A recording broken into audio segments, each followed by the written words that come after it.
Benvinguts i benvingudes als nostres tallers de Pasqua. Avui anem a realitzar un dels dolços més bons i típics de les Pasqües, una mona de Pasqua.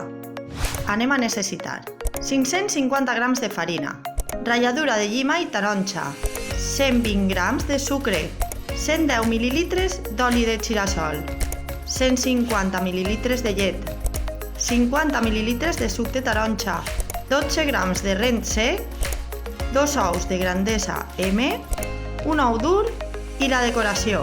Anem a per el primer pas. Anem a calfar la llet i mentre aquesta escalfa, mesclem el sucre amb la ratlladura de llima i taronja. Ara mesclarem el suc de taronja, l'oli de gira-sol i la llet.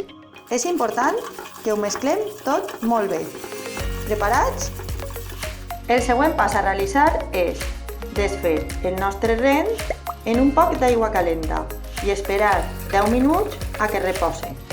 Afegirem els ous i el rent que ha reposat 10 minuts. Hem de manejar-ho tot molt bé. I ara anem a passar al següent pas. Incorporarem la farina tamisant-la d'aquesta manera.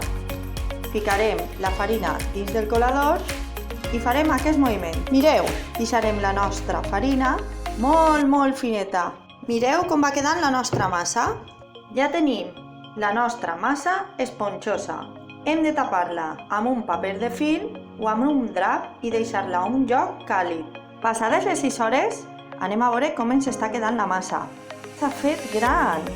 Ara podrem començar el següent pas. Per això necessitem ficar un poc d'oli a les nostres mans. Si vegeu que la vostra massa encara se'ls pega a les mans, podeu ficar un poc de farina a la vostra taula.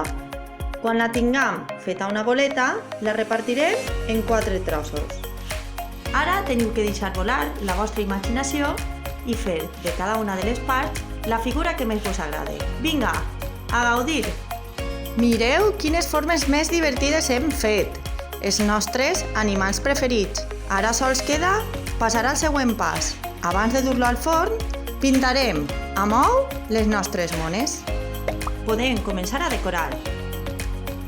Ara queda el pas final. Les durem al forn entre 8 i 10 minuts. Quan vegem que ja agafen un to dorat per damunt, podem començar a traure-les. Bon profit! I ja sabeu, així em pica, així em cou i així m'esclafa l'ou.